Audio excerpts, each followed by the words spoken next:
Welcome in, everyone. I gave you a little countdown so you didn't just get my voice right on 0, because I've heard that people don't like that. But welcome. We have our crew today to discuss week 14? 14. Yeah, 14. The number that comes after 13 but before 15. How are you guys doing? Awesome. Evan Ingram. No. Here, I fixed him. Oh my gosh. I fixed him. He's been fixed. I'll keep the Evan Ingram discussion. I'm betting Trevor Lawrence for MVP next year. No one's going to stop me. Okay. That one I'll allow. I decided to unmute Josh. Oh, thank you. I missed on Jalen Hurts this year. I didn't place any MVP bets on my guy. Well, that's your fault. I know. Yeah. No 40-1 slips for me. I mean, you should have done a better job in betting on Jalen Hurts for MVP. I bet on Trey Lance. We actually blame you for everything. Hey, I bet on Trey Lance, so maybe I'm happy I didn't bet on Jalen. Well, why did you do that? I mean, it looks like to me, it looks like the 49ers offense can move with any quarterback. I did it before the season. Yeah. Well, how bad must Trey Lance have been? Because those were like the worst game and 3 drives that we saw out of anyone this year. Trade for Trey Lance in Dynasty then. No. Yes. No. Yes. I wouldn't do that. I'll trade him away. Yeah, that one. I like that one a lot better. Yeah. But yeah, this was a good. Would you say this was a good week? I mean, of football. I feel like some usual suspects dropping 30 was we saw Justin Jefferson, Jalen Hurts doing their thing, but then we got someone like Jerry Jeudy who really blowing up with no Sutton. Yes, Jerry Pooty finally actually delivered. He showed up, but I do feel like there were some big names that really have been consistent all year that didn't really deliver as I'm really looking at Stephon Diggs having the worst game. Wide receivers do that though. I mean, Stephon Diggs is it's his worst game since week 9 of 2019. I wasn't expecting just that. I mean, some big running backs too. I mean, really didn't show up, like Nick Chubb, Saquon Barkley. Mm-hmm. And then Devontae Adams. Saquon Barkley though, that one we need to have a now many weeks. This is he wasn't many weeks where it's been not good. Many weeks not good. It doesn't look so good. It looks like he's wearing down to me, and this is something I was concerned about. And now it could be a big problem. Look, if I get to say anything this podcast, we as a fantasy football community need to come together and sue Zach Taylor or get him out of that position, because T. Higgins with the 0 after 1 snap. I have a big beef with him. I filed my complaint. You filed your complaint? I did. I filed my complaint. It has over 900 likes on Twitter, so a lot of people agree with my complaint. My complaint is very popular. A lot of people said that they lost their matchup because of that.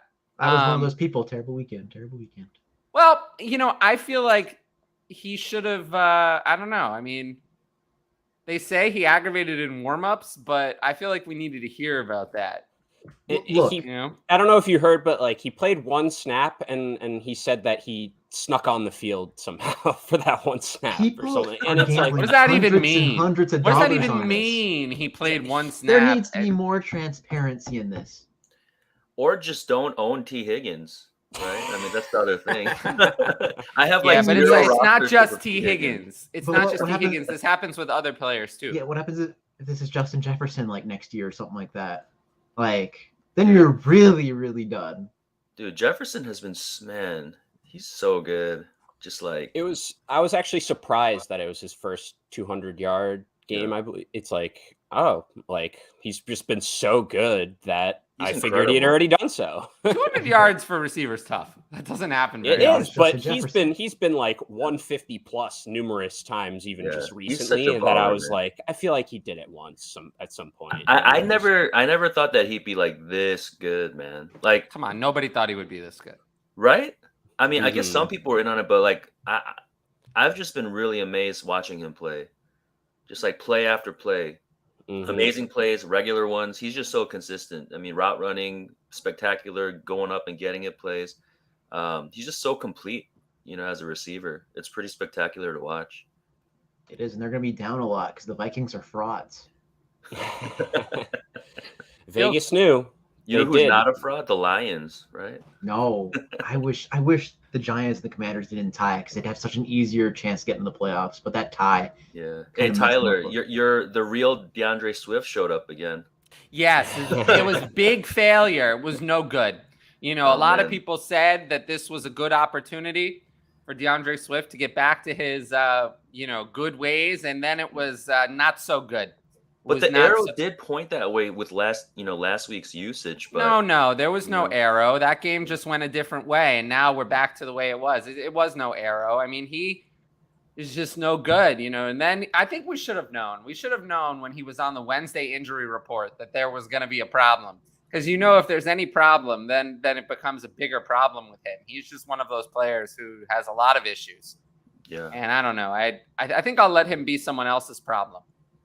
Yeah. Yeah. I mean, I think we were just, as most people in the community were just too quick to kind of move him back up to mid RB2 or high end, even RB2 kind of after just one really good week of usage. Well, in Dynasty, I didn't move but in a weekly redraft, rank, but in redraft, it is what it is. There were 6 bye weeks. It is what it is. I mean, yeah. Most people who had DeAndre Swift had no choice. All right, I want to bring something up. DeAndre Swift kind of reeks of Kerryon Johnson. The Lions have 2 first-round picks. You know exactly where I'm going with this. Any chance DeAndre Swift is a lot better than Kerryon Johnson. I know, but I always called Kerryon Johnson Marion Johnson, because he sucked.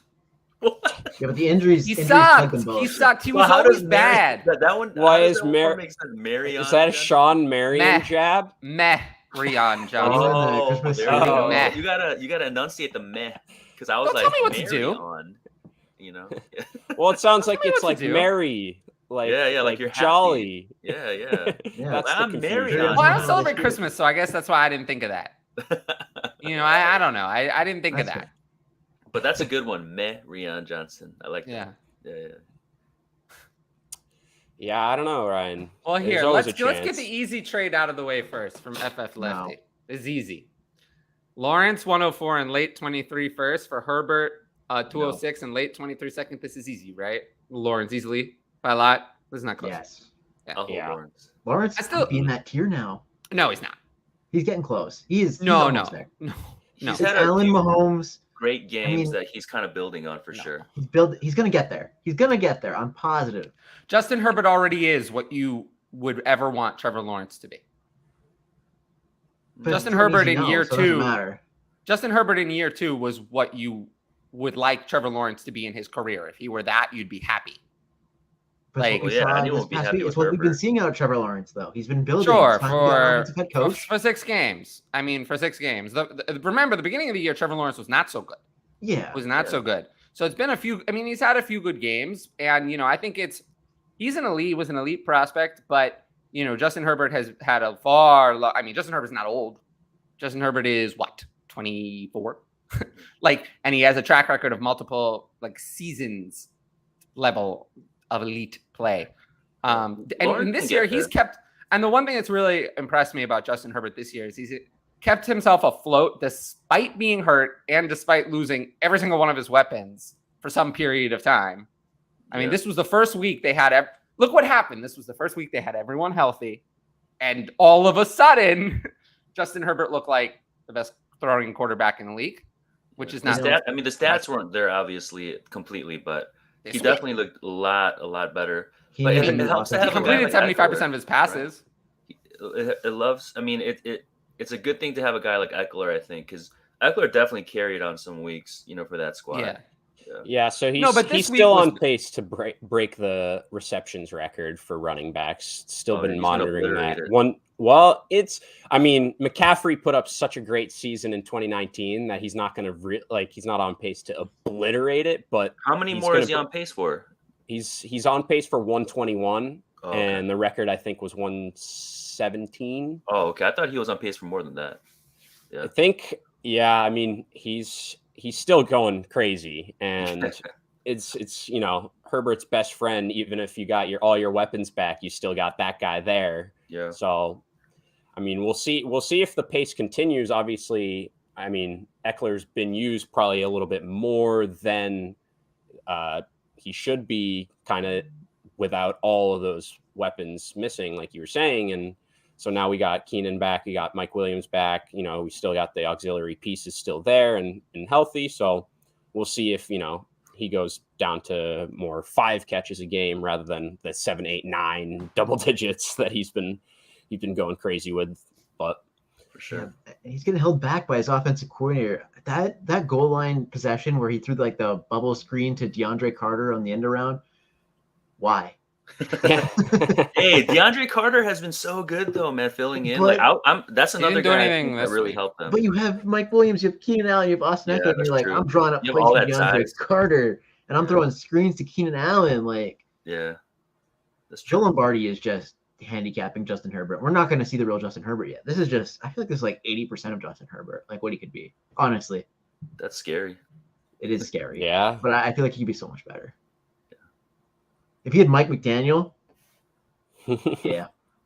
I mean, that's just the whole Tua versus Herbert argument now, which I think most people understand.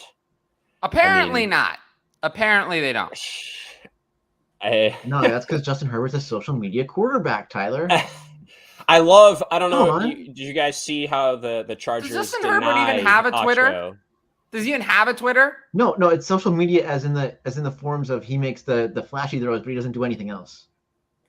Who? Justin Herbert. That's what the narrative was. Yeah, I know. I made the same face too, John. Did you guys see though that the Chargers denied Emmanuel Ocho a sideline pass to their game? I loved it as kind of a retaliation. I will say, which I love it. I honestly love it. I don't think the Cleveland Browns should ever give me a press pass. No. The Cleveland Browns, I think, can skip me. I think, yeah. I don't think they want me to cover their games. I think they can, maybe find someone else to do that, but not me. Nick Chubb, man. Well, anyway, this trade is Lawrence easily. Yep. Yes, Lawrence is on the cover, the thumbnail. Yeah, no. Recap next game. Well, all right. Wait. Obviously, Lawrence, awesome. Ingram, awesome. Zay Jones, great. Well, how are we feeling about Travis Etienne right now? Oh, snap. We have not been looking good recently. We have not. He's been. I've seen a few people tweet out, that he's killing your lineups. You saw what he could do at the beginning of the season, but then the usage hasn't quite been there. The matchups haven't quite been there, like for whatever reason. He's just really he's crushing you in your lineup. So what are you going to do about it? What are you going to do about it? That's really the question. Is right? Like you're talking about that, but what are you going to do about it? Are you going to actually? Well, it is possible in like I have him in one redraft league, and I very much thought, okay, like I have Dameon Pierce, I have Jamal Williams on my bench that I could start instead of Etienne. I went Etienne this week, came back to really bite me. I now need I think 18 or 19 from Ramondre at my other RB slot to win, but had I played either of those guys, I think they both got 11. Etienne got 3, something like that. It's just like, obviously, hindsight is always, The thing about Etienne is he saw the volume. The volume was there. It's frustrating that he didn't see a single target. I think is more frustrating than they Sewell had more.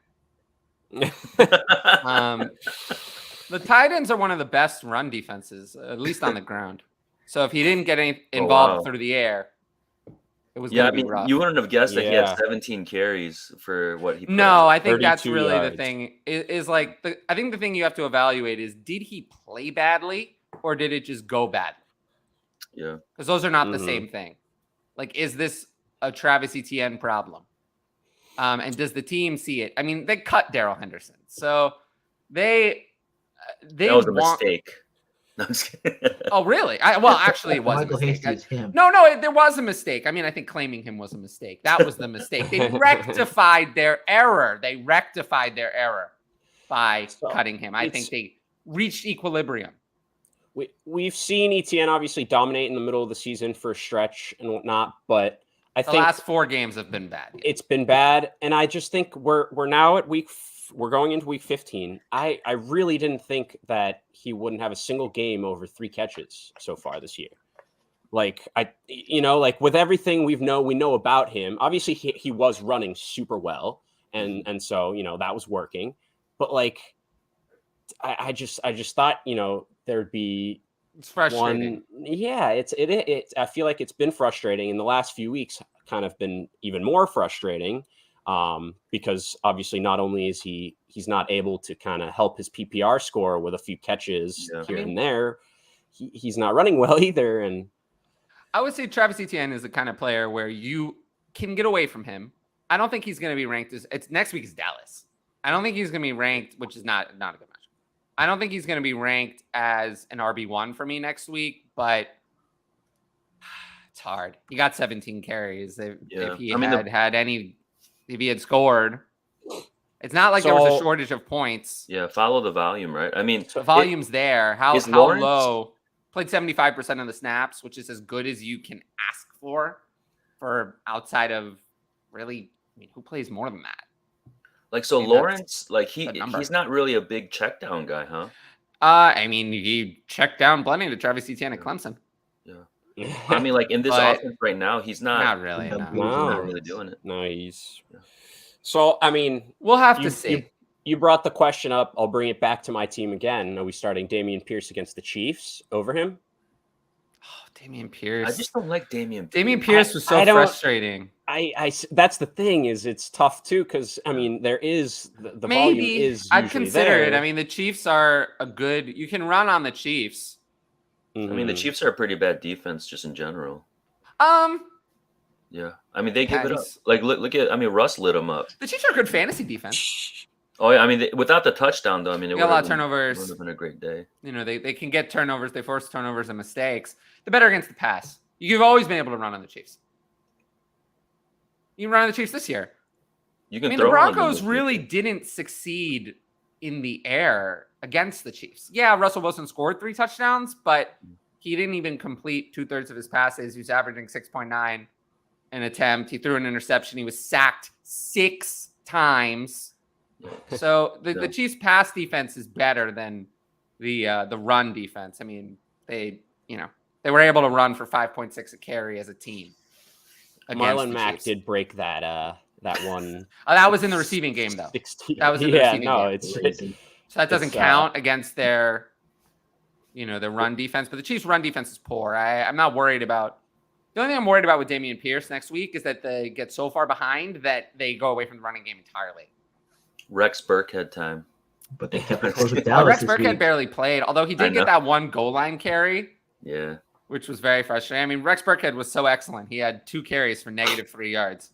Man, I need him this week in my 32 But team what we really needed to see was the Jeff Driscoll package. I was very interested in the Jeff Driscoll package. Yeah. Didn't they split 50-50, like exactly? I don't care. No. I don't care. Nobody cares. Few plays. Nobody cares about the college team in Houston. It almost beat the They Cowboys. should have beat Dallas yesterday. I think that's more of an indictment on Dallas than anything else. So I didn't realize about what you had just said about the goal line with Dameon Pierce, but Rex Burkhead played 5 snaps. He played 4 of those on the goal line to Dameon Pierce's 3.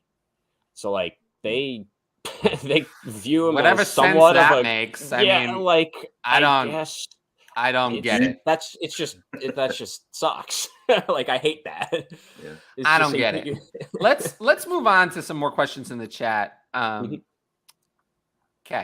Assuming Mike White is healthy enough to keep playing, how much would you pay for him to add some quarterback depth? So there were a lot of there weren't too many devastating injuries this week, if I'm not mistaken. Not too many devastating ones, but there were a lot of minor ones. And at this point, there's only 3 weeks left in the season, so minor injury can be major. Yep. Mike White, though, was kind of in and out of the game. I expect him to play next week. I mean, this is it. I mean, the Jets are 7-6. This is a must-win. They play the Lions. This is it. This is their season. That's it's on the the line. Really good game under the radar. Right. But this is their season is on the line. This is the entire season. So if Mike White is healthy, he's going to play. Zonovan Knight, man. No, the Lions Yeah. are really good against the run, though. But how much would I pay for him? Well, if I have Lamar, Watson, and Trevor, Oh, so this is okay. I mean, 10-team league. yeah, would I pay this? He's not. I think of all these like quarterbacks that are kind of coming on, Mike White is actually the one I want the least. I don't really think there's anything there, personally. Like long term, Brady's right? going to New York? I don't know what's going to happen, but I really just think that Mike White is not it. Mike White just looks good compared to Zach Wilson, but that's a really, really easy comparison to win. Yeah. Like Mike White is just okay at best. Yeah. I mean, and you definitely wouldn't, use him over Deshaun, Trevor, or Lamar. I mean, when they're all healthy. I mean, Lamar is hurt. Cooper Rush played well this season, and no one's calling for Cooper Rush to be a starter. But Cooper Rush played well. Yeah. Well, he played winning football. Yeah, he had one bad game, and then they went back to Dak as they should have. Yeah. But because they've been good with Dak. But before that one bad game, he was playing good football. Yep. But no one's calling for him to be a starter because he's a backup. He's a backup who can step in with good weapons and execute over a short period of time, but is not really the long-term answer. And that's what Mike White is. But he's better than Zach Wilson. So would you I do don't this know. though for an No, early I don't fourth think so. and late I think I third? would look a different direction. Yeah. I'd maybe just do the fourth. Well, that would be nice. Yeah.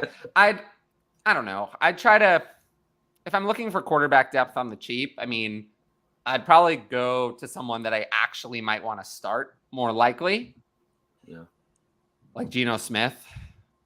I just Like think in that a extension, though, 10-teamer, like- like quarterbacks in general aren't quite as valuable. They still are, but yeah, I Daniel probably just Jones. stick with my guys. Like people who might cost a little bit more, but not much more. But you'll Yeah. see, man, in super flex leagues, like people hold tight to their quarterbacks. Like, like there is kind of like objective value of what things should be. But I think even a guy like Daniel Jones in a super flex dynasty league, people aren't. You got to like pry him away. I think though the pushback on that has been pretty extreme. I never see people overpaying for a mediocre quarterback anymore. Never. Like I think people have taken more of a hostage negotiation, terrorist type negotiation. No, seriously. Like there was a period of time where like the draft all the quarterbacks and hoard them over your league mates was like a strategy. And I think a lot of I did people are that just this like, year. I'm not gonna give in no matter what. I'm gonna pay X. I don't care if you have all the quarterbacks. I'm willing to pay X, take it or leave it. Because that like terrorist style negotiation goes both ways. Yeah, Like, I mean, someone everyone will can take it participate. though. That's the thing. Like you'll hold out, but it's guaranteed there's someone in the league that will. You'd be pay for the surprised. pick. People are unwilling to pay for mediocre quarterbacks. The days where you can get a first for any starting quarterback are long gone. Oh, well, I mean, I never knew those days. I know that Those days existed. Those days In are not your that long leagues- ago. Those days are like 2 or 3 years ago. really. Like there was a period of time where quarterbacks were worth a lot more, but now I feel like people have gotten a lot smarter. yeah, They're unwilling to pay a premium price, even for all but the best quarterbacks. so pretty much they stay where they are because it's like Yes. neither They either side's try to really muddle willing to through budge. with not Yeah. starting a quarterback or going for someone really cheap, or they they just have a bunch of premium quarterbacks and stick with what they have. Yeah. Like I have a league where I have Lamar, Herbert, and Trevor Lawrence, and I'm actually not going to make the playoffs in that league. But I haven't even entertained. I know it's the rest of my team sucks. And Lamar, what hasn't been like amazing. Lamar's been holding me down. Yeah. But the point of that story is like I haven't even considered trading any of them. I have 3 good elite quarterbacks. Yeah. That position is taken care of, and then I just deal with everything else. But I haven't even considered it.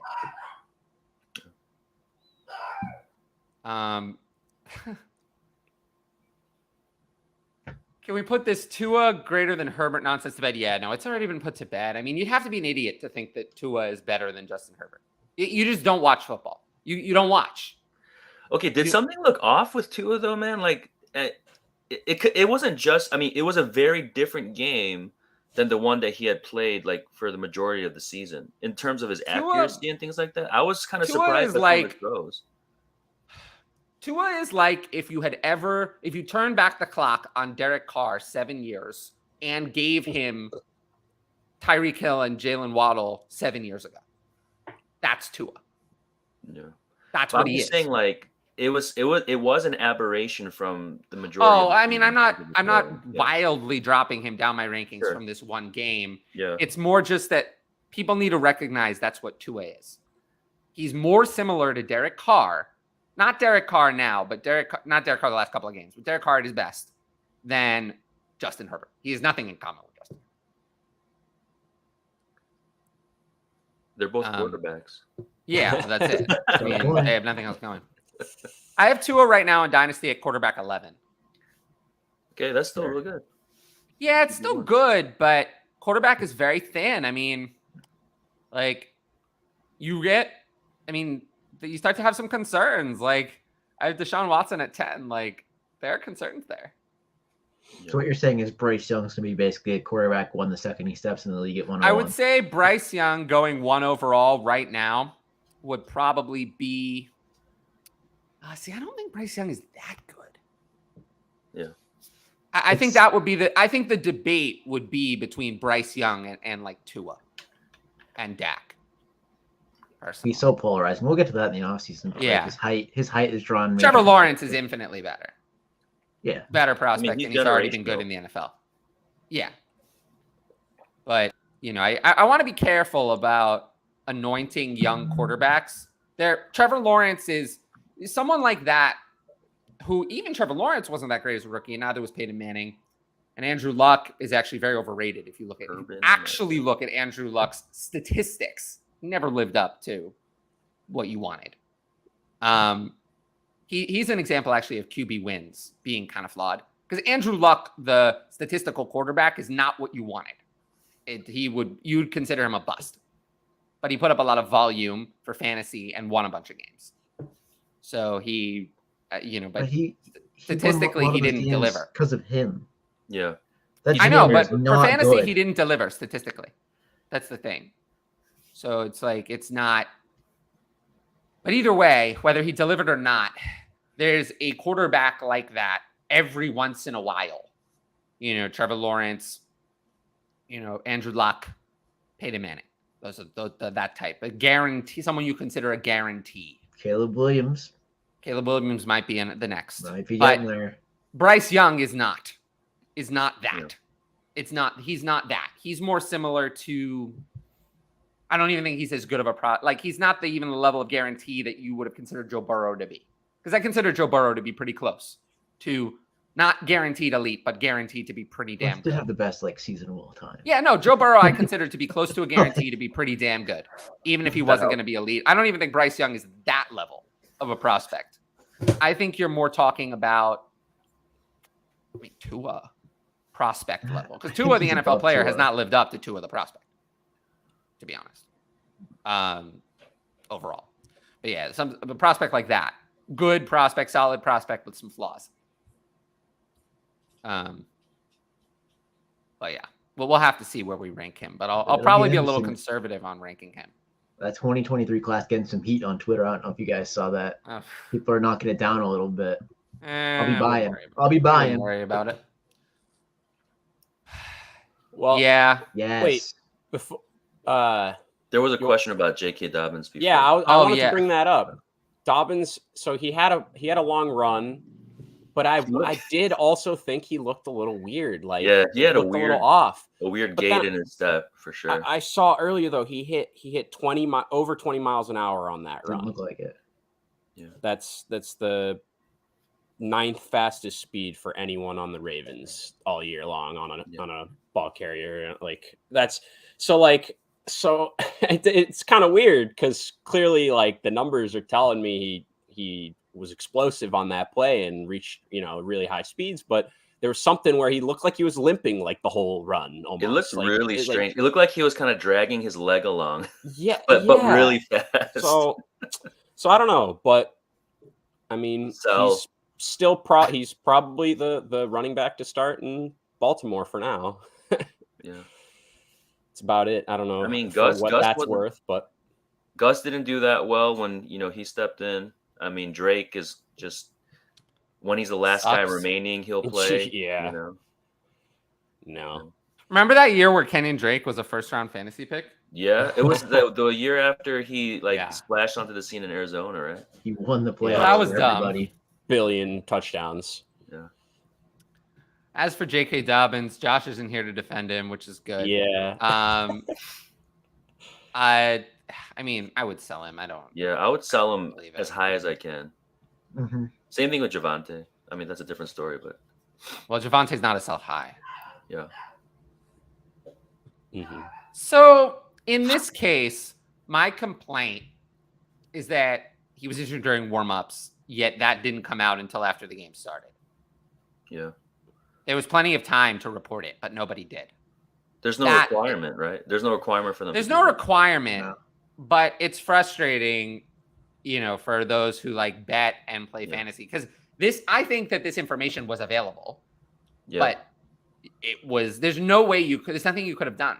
He was taken off the injury report on Friday. Mhm. And when players are taken off the injury report, that means they're healthy. Yeah. So if you didn't want to play every player that was injured throughout the week at some point, but was taken off the injury report on Friday, you wouldn't have anyone left to play. So there's nothing you could have done. I mean, I would just say Avoid the the big unders. thing is I don't think teams are beholden to the gambling sites and fantasy football. So they just follow the NFL rules. You put out your report. If something happens in the in-between, you don't necessarily have to report it. So Yeah, I'm we're proud not to say about relying that. on an official reporting, but I think it would have been nice. If this is the Cowboys, I think we hear about it. If this is the Cowboys and it's CeeDee Lamb, I think we hear about it. But since it's the Bengals, I think we didn't. I think that's the reality. I think if this were the Cowboys, we would have known. And I T. think- Higgins, actually, not a lot of people know who he is still, I think. Like, just the regular football watchers. Yeah, I agree with that. Yeah. He's like much bigger fantasy name than he is just NFL superstar or like great player name. I do think that has something to do with it, like the team itself, because we do hear of guys getting injured in pregame warmups, Yeah. and we have that news available. Like we Like see beat the tweets, writers, and beat exactly, and you reporters, see, the guy that was supposed to play, he But we kind of never just heard tweaked about his this one. hammy. Exactly, and that's the the Or frustrating if we part about did, it was not widely publicized enough to get to all but the people No, who are specifically looking for things out of Cincinnati.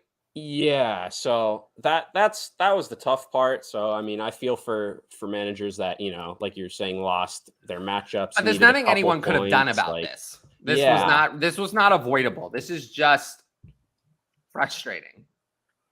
I have to ask, do those unders void in this scenario and they just take the overs? Like they take the money from the overs? Like I don't know how they do that. Sometimes they do that. It's really weird how they settle some of these.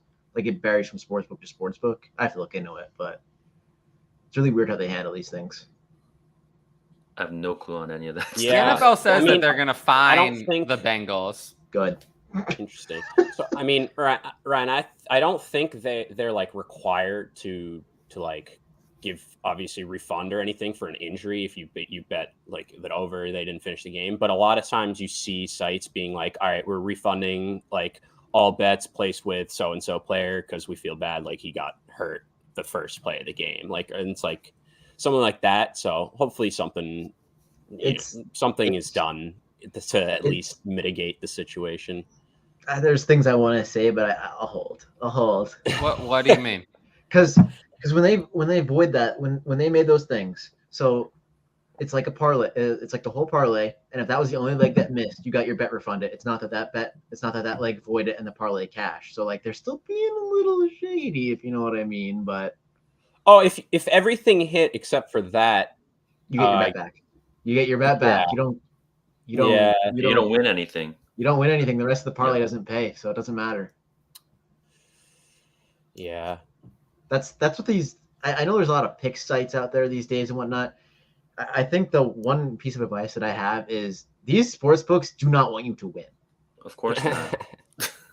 Don't. It's betting against the house. Really? But people think like these super boosts and whatnot. I see Tyler up there just like going insane. What is wrong with you? Who on earth or anyone, is there anyone on this planet who thinks that these sports books, whose job is to take your money, want you to win? Who thinks that? Nobody There's some people thinks that that. Is anybody see my that Twitter feed. stupid? If you're that stupid, then fine, give the sports books your money. But nobody's that dumb. Well, The you know sports what the thing exist is? as a business to take money from the consumer. The only reason they ever do anything nice is because of regulation from the government that forces them to do it. No, That's it's the also only reason. They would want to take as much money from you as possible. They're so We know confident. this. They're so confident that they're going don't. to take your money that they give you hundreds of dollars of free money because they know that That's how you get someone addicted, you're bro. gonna lose That's how this thousands, works. you You know? give them as someone like, look, I studied this. Yeah. I have a master's degree in this from sports management. Do you think the betting companies didn't come to talk to us? You think we didn't hear from them? You think that they didn't talk about their promotions of this free money that you have to play through to actually earn like all the time? You think we didn't talk about how that can get people like, oh, I want something. Oh, and then you have a customer for life giving away $100 initially that they still have to play through to even access. It's pretty crazy. It's a great investment. In Maryland, like some like sports betting and stuff opened up. One of my friends, got in on one of the deals where they give you like a couple $100 or something like that, and you can make those free bets. And then they even like invited him to like some free dinner and like hangout, like for like a DraftKings like sports book opening in Maryland. So I mean, they want it's like they want people to lose money, obviously, right? So that's how they gain money. Did you see the one where they did in FanDuel? So they did something like that with the dinner. They took him out to dinner in Vegas, and since he was in Nevada, he couldn't cash out his mega parlay because the gambling rules wouldn't legalize it, and I think he lost. Oh my goodness! So FanDuel took him out for this whole big lavish experience, and they still made money.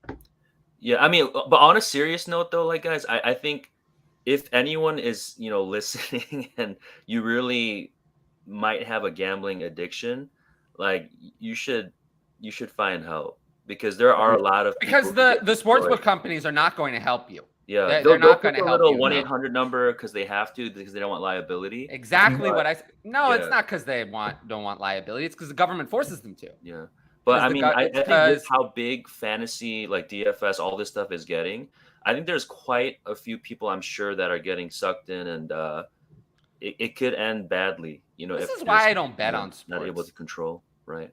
Because it's really not like. Everyone always thinks, oh, I'm going to be the one that wins. I'm going to be the one that wins. Very few people win. Most people lose. That's why they can give you hundreds of dollars. That's why Vegas is very smart. Vegas has been around for a long time, much longer than any of us. Been around for a long time.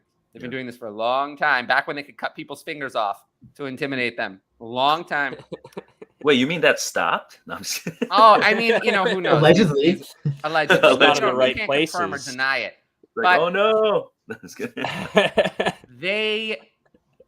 That's why I always prefer to play fantasy football against the average consumer, because those are not nearly as smart.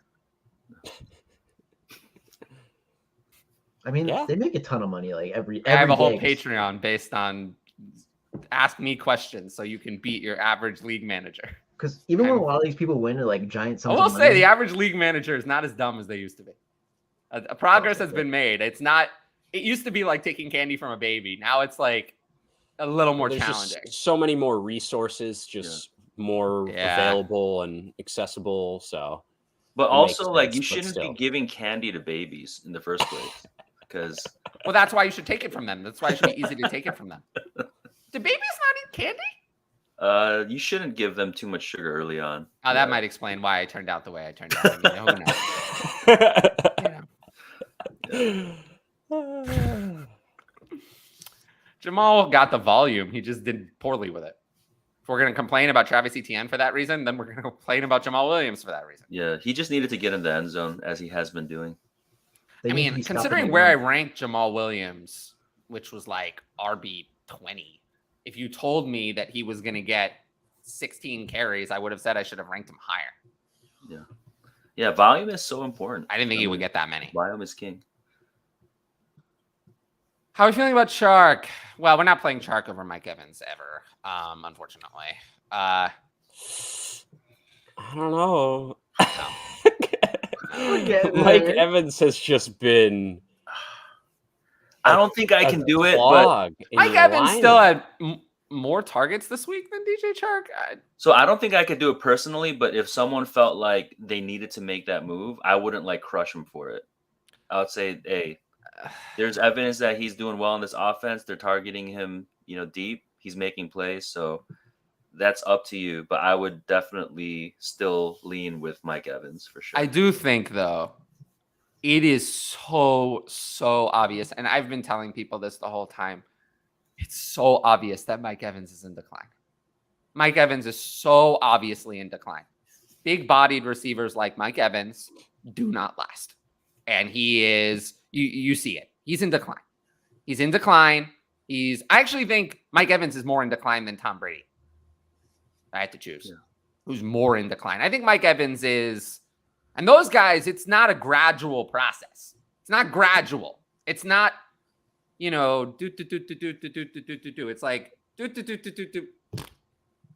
Like, he is very in decline. Like, I think Mike Evans is done. Like, I've dropped him in my dynasty rankings off the face of the earth, essentially. Yeah. I think he's going to become a very kind of like, he needs to be more specialized, I think, near the goal line. But you're not going to want, you want Julio Jones now? You want to play Julio Jones now? I think that's kind of what you could be looking at. Although Julio was never much of an end zone guy. Yeah, that's true. It's just looking at his numbers this year. It's just like, it's crazy though. I will say the last 2 weeks have been the 49ers and the Saints. And no one's done anything against the 49ers. But it's the last 5 weeks in a row. It's wide receiver 47, 43, no, I 75, 39, 33. I had Mike Evans You're not happy. Oh, no, I'm not happy. I mean, this week I had Mike Evans at wide receiver 22, despite there being 6 teams on bye. So he's even in a better matchup next week. He has a good chance. He's not much higher. He'll probably be around 20 to 25 because Mike Evans only needs one play to make the whole day at that level. Like, there's just no not been clicking though. Sure, but there's no right. But I feel like if you rank Mike Evans, even this week, he wasn't zero.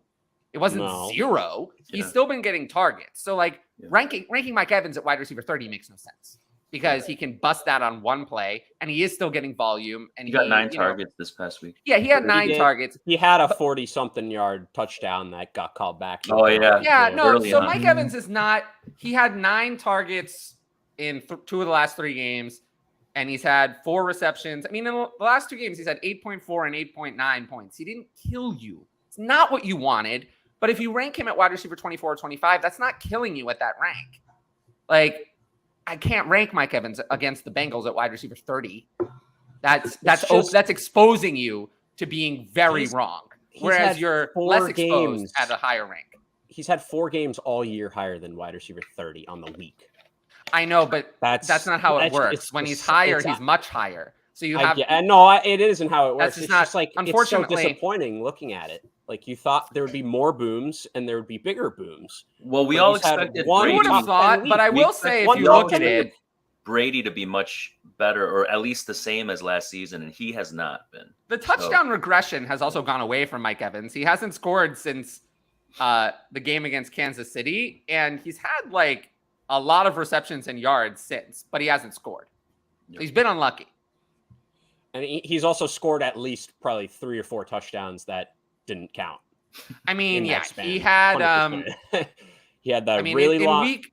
Like, yeah, he had 15 targets against Carolina. He didn't score. Yeah, 11 the next 2 weeks.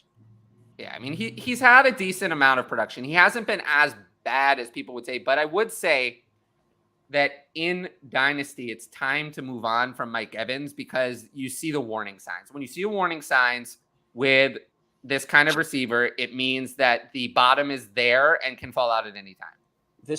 The troubling part is, yes, he's getting all these targets, but if you look at these lines with all these targets, it looks exactly like Deontay Johnson, who is a massive disappointment. He's getting 9 targets, 11 targets, 9 targets, but he's getting 4 catches for 40. It's not like 30. Deontay Johnson. The difference, Deontay Johnson is doing nothing with the passes he catches. But he had Mike Evans, 11 targets, 5 catches for 40 yards. Like that is Deontay Johnson in a nutshell this year. Like no. The issue is that Mike Evans is not catching the ball at all. Like he's not catching these as many of these long passes. Deontay Johnson is averaging 9.7 yards a reception. Mike Evans is averaging 13.6. There's a different problem. The problem with Mike Evans is he's not winning the 50-50 balls like he used to. He's not winning as many of them. And that's the problem. The problem with Deontay Johnson is he's doing nothing with the passes he catches after he catches them. That's the problem with Deontay Johnson. His yards after catch is way, way down this year. He's been inefficient again, and he really just isn't delivering. He's getting open, but it's not as open. So since it's not as open, then it's more catch and tackle with Deontay Johnson. Whereas what it used to be is he could get you something after the catch, but this year he's gotten you nothing at all. Yeah. So these are both a problem, but they're different problems. They are different problems. I wasn't saying they were the same problem. No, I agree with you. They're both incredibly inefficient. Look at their stat lines, and I wouldn't. No, the stat lines are the same, but it's the problem is that Deontay Johnson is doing nothing with the balls he catches, whereas Mike Evans is not catching enough of the balls. Yeah, that's the issue. They're two separate issues. I agree with you that Deontay Johnson is also highly inefficient, has done almost nothing with the volume he's received, but it's been a different type of nothing.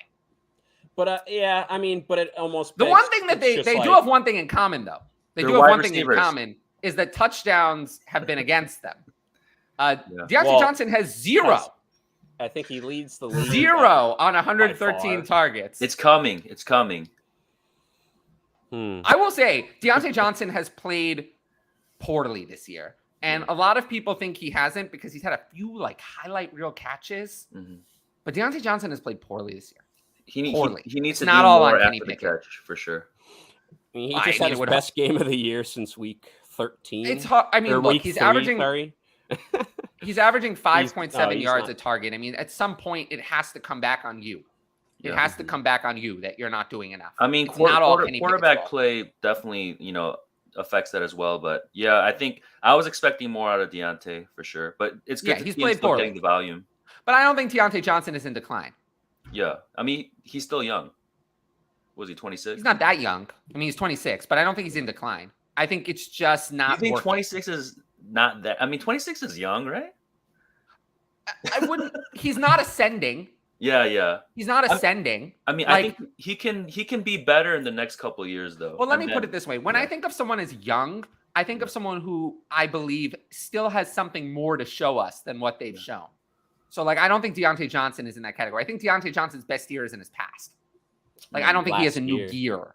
Yeah, I think last year the 169 targets is probably and 8 touchdowns is probably the best year. I don't think there's going to be a better one. Yeah, I don't see him finishing higher than wide receiver 8 on the year. And that was just sheer volume. And the thing is, that's the frustrating thing is he's getting the volume. He's getting similar volume. It's just he's doing absolutely nothing with it, like you said. Yeah. It's just he has this crazy. He has 1 week inside the top 24 wide receivers. Top 24 on the week. And he's had 6-7 games with double-digit targets. It's just anyway, we got off track though. We got off track from this original question, which is a good question. I mean, DJ Chark, he had 6 for 94 and 1 on 7 targets. Jameson Williams had a long bomb. Yeah, that was pretty awesome to see. People were yelling at me after that happened, and I was like, he barely played. Yeah, and that was his one game, catch. Yeah, all he needed. Yeah, better than the other Jay Williams on the team. So yeah, that's tough. But I guess we're looking at next week specifically. We're looking at Chark versus the Jets, Mike Evans versus the Bengals. I guess I'm gonna have to stick it out against. Yeah, you got to stick it out. It's not even. But if he doesn't deliver again, I'm just. It is what it is. It's. Let's see. I don't think I could go Chark over Evans. Just no. Mike Evans is probably a player I'm just gonna ride into the abyss. Yeah. I think if I'm not satisfied this week, I would start Chark. Well, put it this way: in order to bench Mike Evans, I'm going to have multiple receivers that are in the top 25 because Otherwise, I'm gonna ride Mike Evans into this. Yeah, like he'd have to be like a flex, and you have like 2 or 3 other, better, great options. DJ Chark is not what we're talking about. Yeah. Although it has been pretty cool to see him produce. No, like there is a universe in which, like, let's say you have Justin Jefferson as your wide receiver 1, and then you drafted Mike Evans as your 2, and then somehow also on the team you have like Garrett Wilson, Chris Olave, and then maybe you've snuck like Tyler Lockett in there late, and then you can bench Mike Evans. Like, I'm not saying you can't bench him, but you're going to need You're going to need other wide receiver 1s and 2s, not wide receiver 4s like DJ Chark. Because also I'm scared with DJ Chark. Jameson Williams flashed this week, and you never know. Next week could be the week that Jameson Williams starts to see more and more targets and snaps because he got something this week. Next week could be more of a ramp up. So I'm still going to be a little bit concerned about DJ Chark for that reason. Yeah, Amon-Ra is the only one you can trust. It wasn't that long ago that Chark, was kind of on that ascending trajectory, right after a great season with the Jags. Yeah, well, that was years ago. I mean, that was 2019. Yeah, it's a couple of years back. But yeah, I don't know. It is what it is. I would say DJ Chark might be making himself some money. Yeah, more than anything else. He's someone who's interesting in Dynasty. I mean, he's not that old. Yeah, I mean, I've seen him as throw-ins in some, earlier on this season. He turns 27 next September. Yeah. So, like, he's someone I think he's probably going to get another contract. I don't know where it's going to be. I mean, Detroit could re-sign him, but I don't know if that's their best.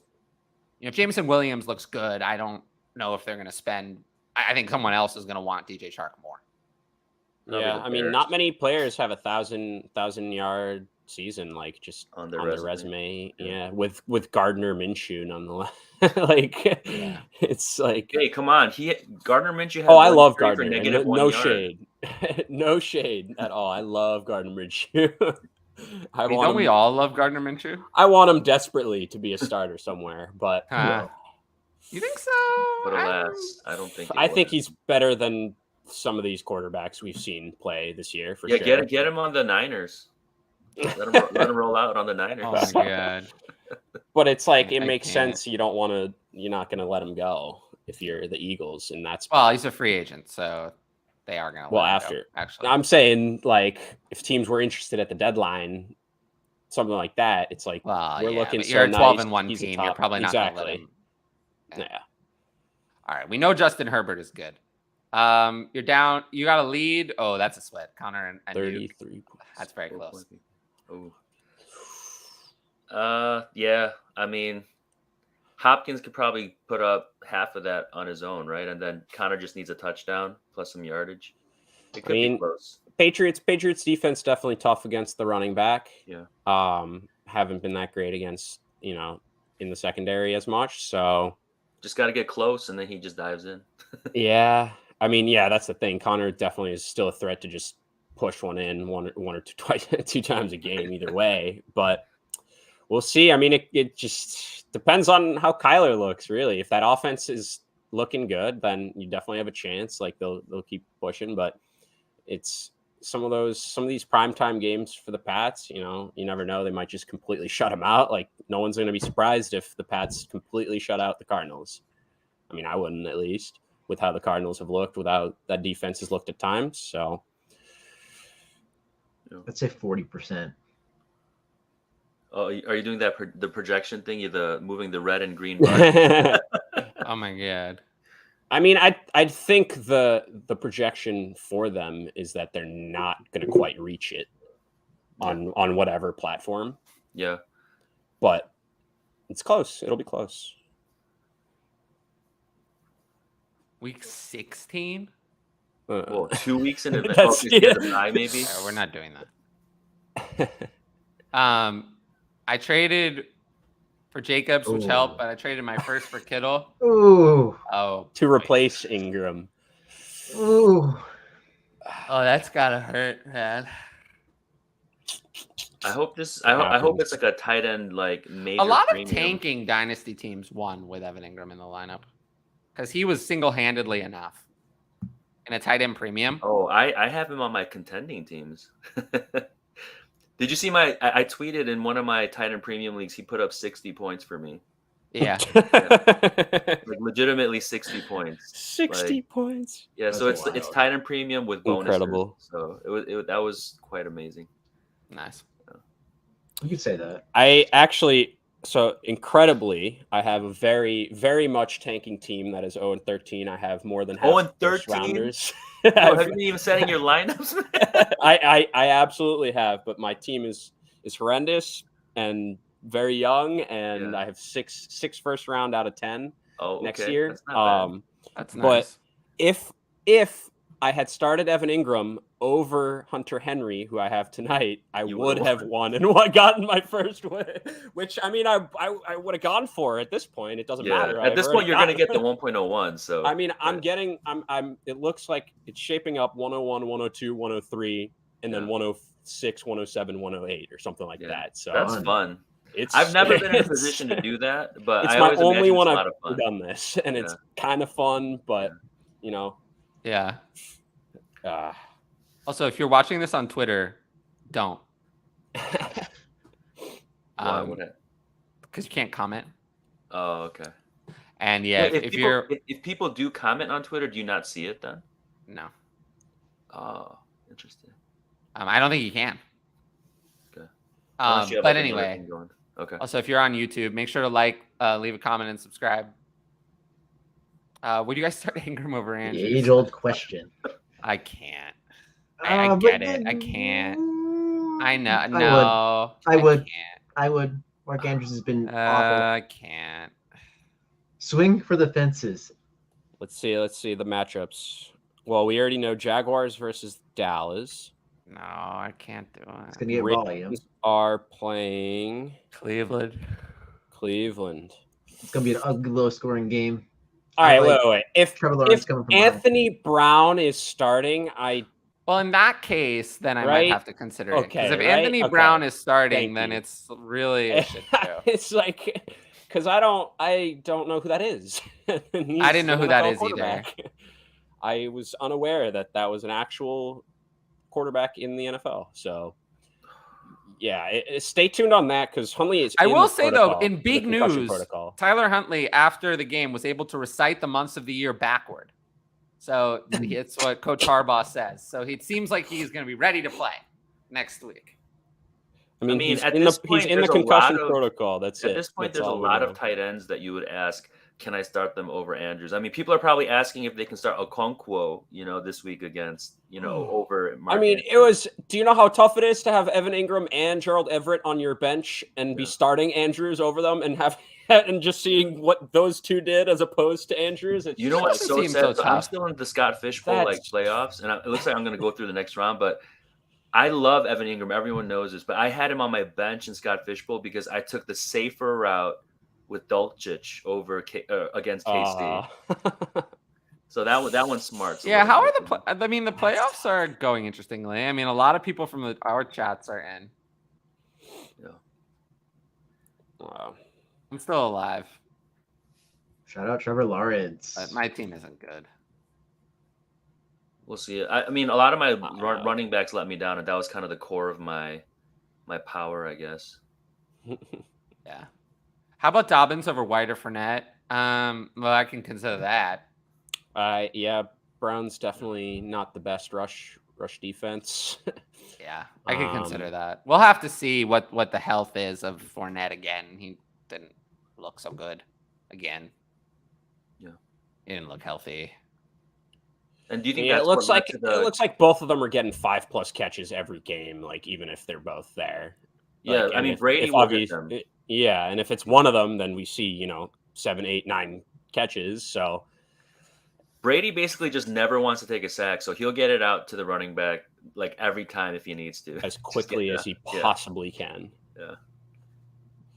Which I mean, as a Fournette or White manager, you're fine with, and because you're looking at both of them were pretty serviceable in this game, and they're just basically splitting. 100%. Yeah, exactly, and just splitting snaps essentially. I think White had like 4 more snaps. White had like 10 more carries though, right? This past game? No, the work. Yeah, the work. He had more work, but he was out there similar. Yeah. But yeah, we'll see. Oh. Higgins, Walker. Can you imagine next week T. Higgins is off the injury report again? How many questions I'm gonna get? How many questions I'm gonna get? Do I play T. Higgins? Do I not play T. Higgins? What do I do? What do I do? What do I do? How do you even don't draft him? Well, how do you rank him next week? How do you handle that? Pierce. Why are we gonna have no Pierce? Did Pierce get he hurt his ankle, I guess, at Remember the end of the game. Rex Burkhead came in when he was kind of injured. I think Pierce is gonna play. Yeah. Oh, so was that Walker, the only goal line snaps? Then that might be kind of skewed. Walker. You think we're gonna have Walker next week? Nope. I don't think so. I don't think so. It's early game, right? Oh, is it? When do they play this week? We have Saturday games this Thursday. Week. Yeah, no, it is. It's Thursday. Then we're not going to 49ers. No. He wasn't anywhere near. He wasn't anywhere near playing this week. Yeah. No. All the people who ran to pick up Travis Homer. I warned them. Yeah. Travis Homer. Well, and then what about the pregame reports of Tony Jones being? I said no. Well, I said what's funny, no. The game script was not good for Tony Jones, though. Like people expected. Who gives a fuck about the fucking game script? He wasn't even in the game at all. How the game script was against him from minute one? Yes, it was. What did he do? What did he do? What did Tony Jones do? He did what exactly? Did he have a carry? His first touch was in the second quarter or something, right? Oh, the first touch was in the second quarter. What happened to the first quarter? You're supposed to start the fucking game. This is why you don't listen to Adam Schefter. He doesn't know anything about when he says this player is going to do this or start. They don't know. How would they know that? How would they know? Pete Carroll told him. Pete Carroll picked up his phone and was like, "Yes, Adam. Hey, it's 11:30 on the day of the game. Yeah, no, I just wanted to inform you that Tony Jones is going to be the starter today. I don't know why I would tell you this so you can release it to the national media, but yeah, no, definitely trust that." Wait, how many? Homer ended up with what? Like still 9 carries. Jones had 1. Yeah. Okay. Homer also had more catches and more targets. Yeah, it's funny because he still only has 1 double-digit carry in his whole career, Travis Homer. Well, I told everyone to just dump them both in the dumpster bin. Yeah. You have to be desperate to start any of those guys. Well, for sure. Yeah, Mark Andrews is not the biggest bust, but he's up there. He's a huge bust if you drafted him this year. That's why you don't go tight end early, right? Oh, if you want Travis Kelce at his price, it's one of the best picks you could have made. Yeah, Kelce for sure. Speaking about Kenneth Walker, Underdog opened their 2023 early drafts, and an RB doesn't go till pick 9 right now. So really? I guess the landscape's changing. Christian McCaffrey is the first RB off the board with an ADP of 8.5. You're doing 2023 Underdog drafts? I'm not doing it, but they released it. And I'm looking at it. Holy moly. That's even available? Yeah, I was gonna say what? Yo, those are the people that need to call that 1-800 number. Man. Like, come on, dude. We're not even in the postseason yet. I didn't even realize that's the thing. Oh my goodness. They're probably drafting it's rookies. Interesting, but holy moly. Yeah, wait, how do they even have the I just think maybe they wouldn't be included. They wouldn't be included, yeah. Wow. Yeah, fun stuff out here. Looks like the overall perception's changing, and we're going wide receiver heavy after JT was the RB1 101, and then CMC was 102. So yeah, I mean, I don't know if I'll change my ways, but Underdog is also best ball, so I mean that also skews things. Yeah, that definitely skews things a little bit, but like I'm looking around and like Jay Jettis is the 101, Travis Kelce's the 102, Mahomes is the 104. Like couldn't get me taking a quarterback that high, but let's keep moving on. Northland Vintage said, "Awesome show, great job, guys. We appreciate you, man. Thank you. We're loving talking ball every Monday at 2:00 till whenever we feel like it. I guess we don't stop." But Cole Barnes asked, "Would you be okay in a league with trade deadline today, having Kittle and Goddard as your only tight ends for the playoffs? Not talking production wise, but looking at it from a health standpoint. What do you guys think about this? Because Goddard's still."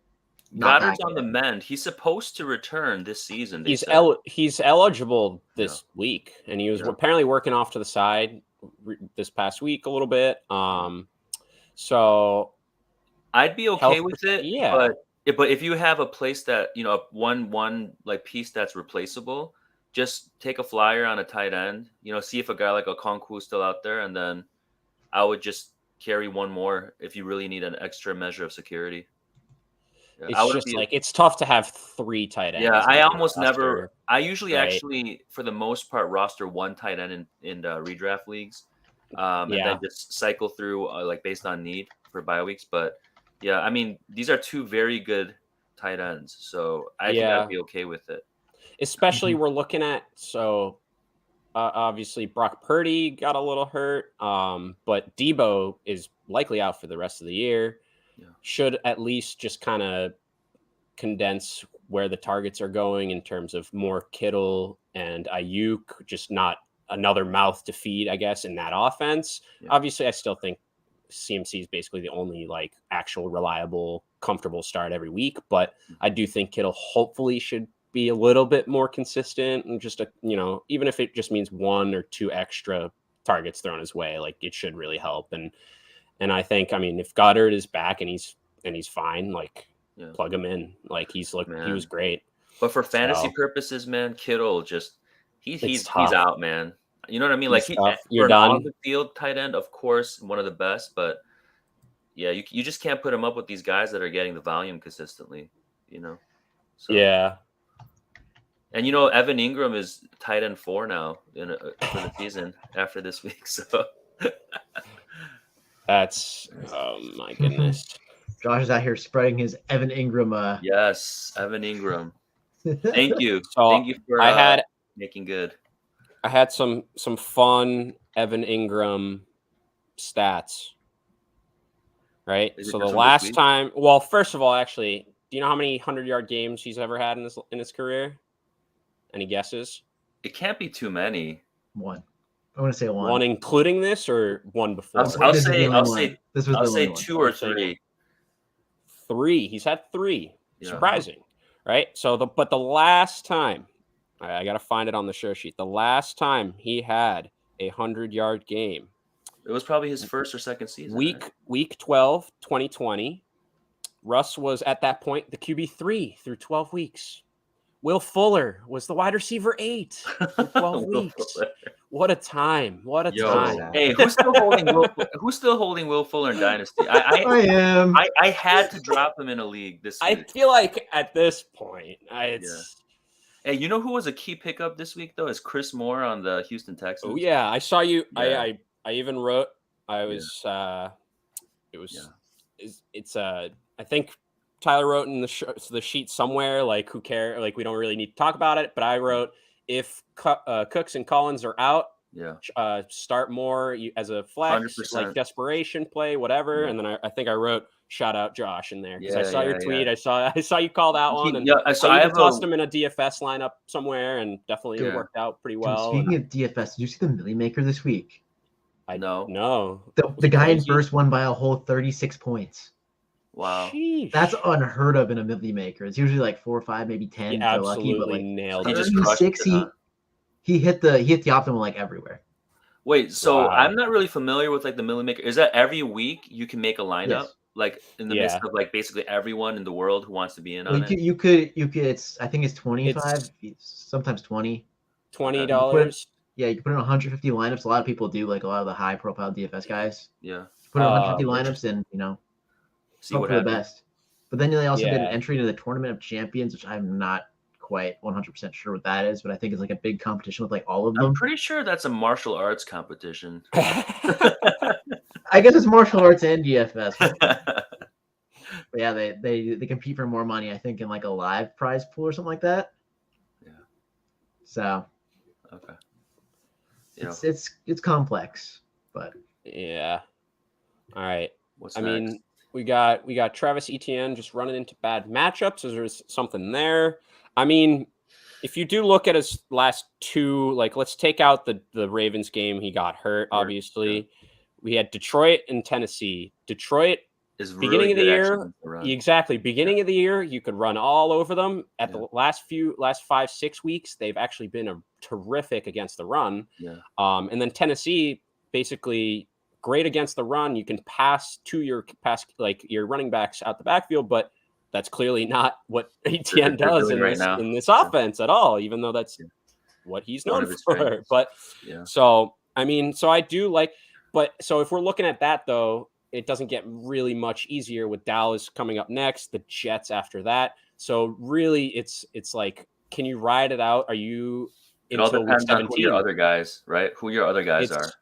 Yeah. So can you ride it out? Because week 17 is that juicy matchup against the Texans that everyone knows about, that everyone's kind of waiting for. So it's a matter of, do you think he can at least give you something serviceable in these next 2 games? Because it's been really tough, and it's.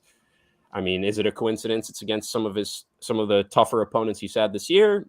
Maybe, but I mean, he put up against Denver's defense, he put up 25. Like, that's, very good defense. And you just think that they would want to get one of their best playmakers in on the pass game. Like, even though he's a running back, like, I mean, he gets 17 carries, but no targets. I mean, especially in a high scoring affair where there's a lot of passing going on, that was a surprising statistic for me. And obviously one that is concerning if you're looking for him to produce in a PPR league. So, I have ETN in a league. Obviously he didn't do too well this week. I have a bye in one of my playoffs, so I'll kind of see how he does, but definitely not as happy as when he was like just straight dominating for a few weeks. Yeah. No, I mean, it's tough. It's tough because, like you said, I mean, it's tough to sit them, but if you have guys that are, comparable guys, I think you have to at least consider it. And I think for me, like I was saying, my one spot where I have him, it's either Etienne against the Cowboys, like we said, or it's Dameon Pierce against the Chiefs. I really do think I'm going to take the shot on Dameon Pierce for this week. I have a bias. The health, I think will definitely. But even just the talent. I mean, it's hard to sit the talent of ETN for a guy like Pierce, who has surprised and he's played pretty well this year. But I agree, but they're not actually using ETN to his strengths. So it's like I agree. Like, where if they're using ETN like at least to some degree to his strengths, using him out the backfield, getting him involved like that way, it would be no question, because he would have at least a little floor with that pass catching. And it's just like he could pop off. He's more explosive, things like that. But it just hasn't been there. And at least with Pierce, you see, like, I mean, he's been pretty consistent in terms of, he's going to get his work, almost 20 touches. If the game script's good for him, then, it might work out well. And he's at least, he's even at least getting a few catches here and there. So it's tough, but don't sit ETN for like Travis Homer that you just pick, like, don't do that. Don't sit him for just some guy that you think might have a bunch of work that you're not really sure about. Like, don't do that. But it's if you have another option, like I'm saying, I think you can't go wrong. That's crazy. I guess He's only topped out at 5 targets this year. That's what I'm saying. He's topped out of 3 catches. That's crazy. You watch that college film, like it's 2 different players. It feels like, honestly. That's what I'm saying. It's just like it's like when they ran CMC like for a couple games, like as just like a workhorse running back with like no targets before he got traded. I was like, what are they doing here? Yeah. Well, it's Ben McAdoo, so like I get that. We'll see. I mean, the thing is, again, like it's for the most part kind of been working. Like in this game, it worked. Like, they're playing well. Trevor Lawrence has looked pretty solid. Obviously, their record isn't indicative of the best, but like it's just he's definitely taken that step forward that you wanted to see from last year. Which, I mean, it was almost impossible for him not to take a step forward. But I think he's definitely gone a little bit above what some people were expecting after such a poor first year. You know what's interesting is I think that Lawrence playing like at a higher level, it should help ETN, right? I mean, open up some running lanes for him too. But yeah, I mean, it is a little bit on him as well. I mean, 17 carries and you're, a top back athlete. Obviously, there's a lot of things involved with the line and things like that. But I mean, he should have ripped at least one for a long one, you know. So it is kind of on him too. And 17 touches is not a small load. No, it's. Yeah. I mean, he had 17 carries. Like that's very good, healthy workload. It's just and it's tough. Like he's not getting involved because it's it's not like they have the best weapons. That he has to really go out and beat out in terms of the pecking order. It's we got Christian Kirk, we have Zay Jones, like we have just got Jamal Agnew, Evan Ingram. Obviously, it's just like these guys getting the ball, and it's like you really think that he would be involved, like just more involved. So it's tough. But they'll be moving on. To get him involved. Yeah, they definitely should. Yeah. He's running the routes too. He ran 25. Just get him the rock. Yeah. On 43 passing plays. So like moving on. We got what's up, Smoke Show? Hey. Says, gentlemen. We got another question. We got 0.5 PPR. Give Waddle. We get Hollywood and Pickens. Is this Dynasty? Yes. It Next is. comment to this Dynasty. Okay, yeah. I saw Dynasty. Yeah, Dynasty. Okay, so yes. I can't. So you take it? I think it depends on what my situation is, I think. Right? Like the setup of the league, how many like spots I get to play, right? Or how many starting spots there are. If it's a league that lends itself to depth being a little bit more important, I can see the trade. Because I think Hollywood is still a baller. Obviously, he's older than Waddle, but Pickens, I mean, he's shown like superstar quality, right? Once they get a real quarterback, they might be able to do some things. Yeah, but how quick do you give up on a first round investment? Like, that's the real question. Like, of course, once he gets a quarterback, he's going to be an absolute baller. There's no doubt about that. But we're going to have. I mean, what do you guys think? So you'd say no outright? I'd say no outright. Ryan? Jalen Waddle is just him. I mean, he didn't have a good week, but like, doesn't really matter in Dynasty. He's young. He's attached with Tyreek Hill. He's attached with Tua. Obviously, Tyreek's probably going to slow down in the upcoming years, and Waddle's going to become the number one.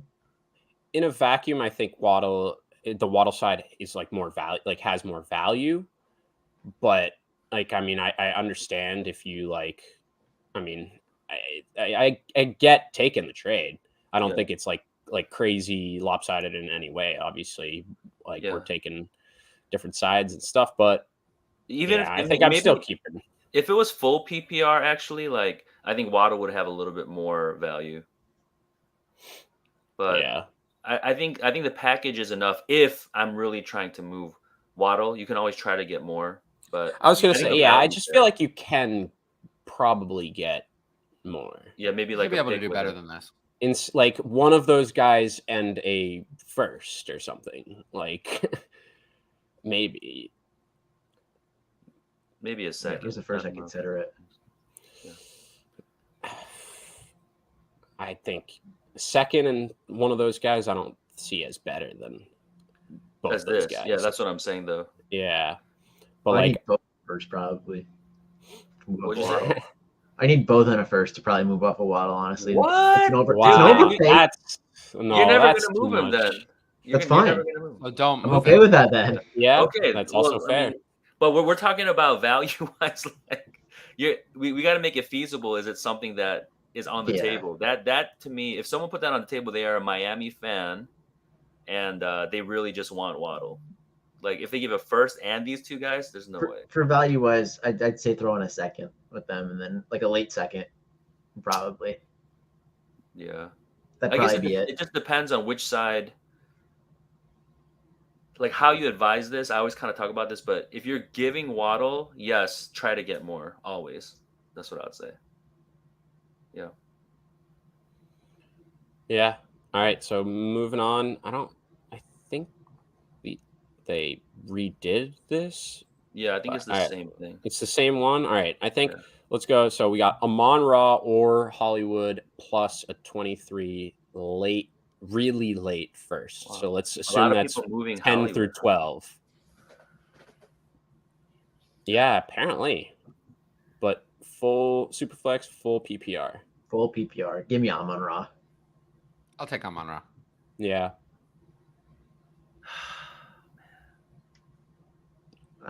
I'm a Hollywood guy as much as almost anyone, but like Amon-Ra is just so good.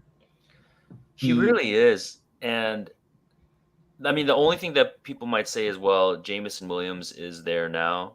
And if he really is as good as, everyone's saying he's going to be, could he mess a little bit with, Amon-Ra's targets? Like, I don't know. I think the value, again, it's like the value is there to do it. But if you're in on Amon-Ra, I'd probably just keep him. Yeah. I mean, Jared Goff is looking like they want to give him an extension, kind of. That those reports have been coming out. Well, and I mean, they don't need to give him an extension. I know, but they're thinking of him as more than just a bridge quarterback. I would think of him as more than just a bridge quarterback. Yeah. Oh, I mean, yeah, but serviceable. He's like bridging to himself. pretty much. I mean, He's like bridging to his better self. Younger well, version of let's talk himself. about it.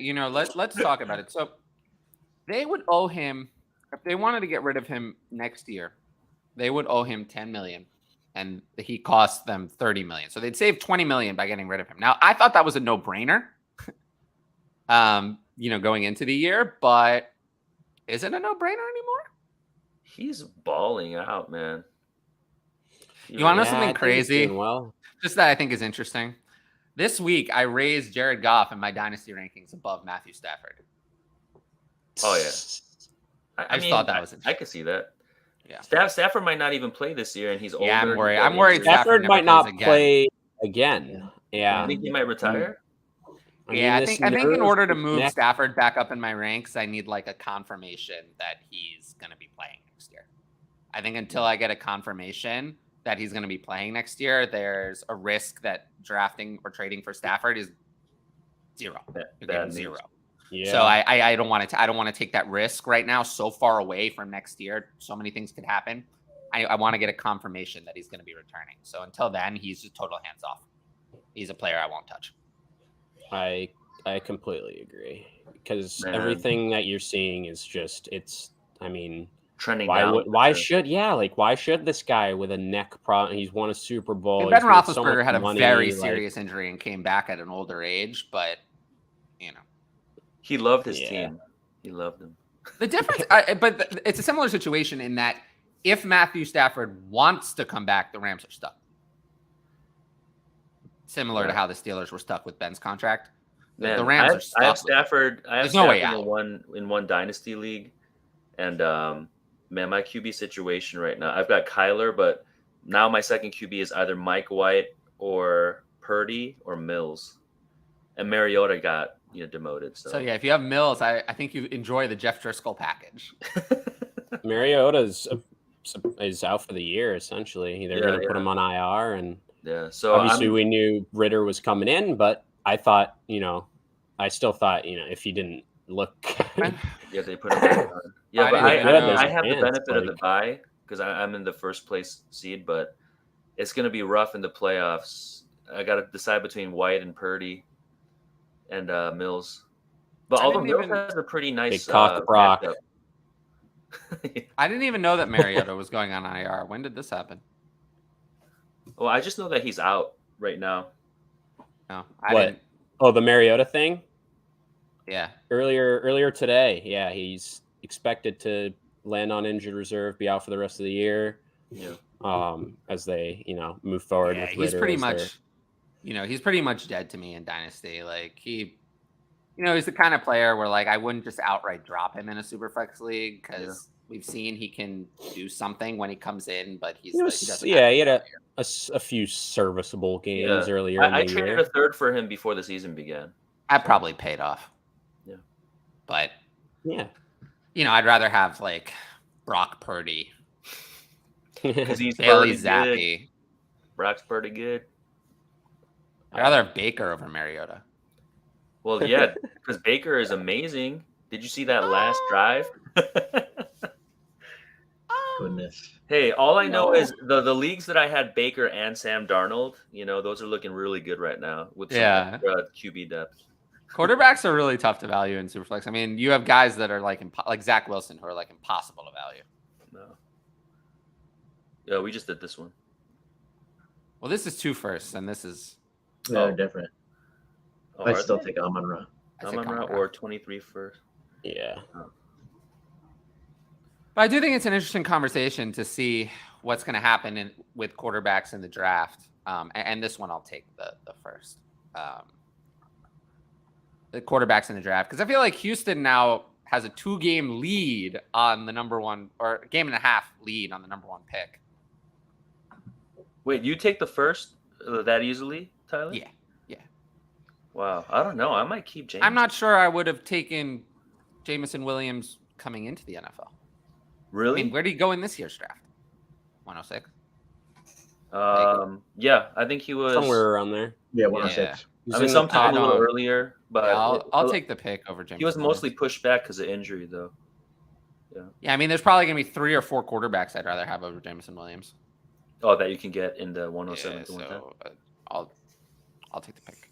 That makes sense. But I think the interesting thing is to see what teams are going to do at the quarterback position, because, it's right now it's Houston at 1, Seattle from Denver at 2, Chicago 3, Detroit from the Rams at 4, and Philly from New Orleans at 5.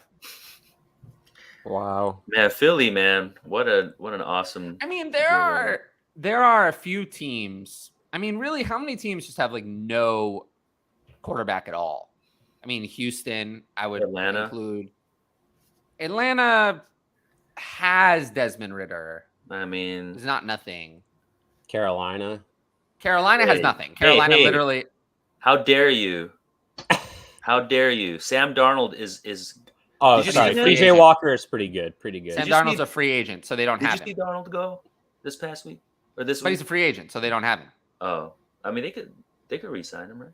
I doubt it. Yeah. But I do think it's going to be interesting to see the quarterback carousel go again this season. Because, Seattle right now is at 2. They could just take a quarterback. Yeah. I'm curious how committed they are to Geno Smith. Well, when you there's already take the rumblings, right. They might want to extend him, talk about his contract or something. So, yeah. Just because you take a rookie doesn't mean you're not committed to him, right? I mean, at least to bring him on for another year. Take a rookie at 2, that rookie's going in that year. You think so? I mean, it's not. Take a rookie at 2. If their name is Trey Lance.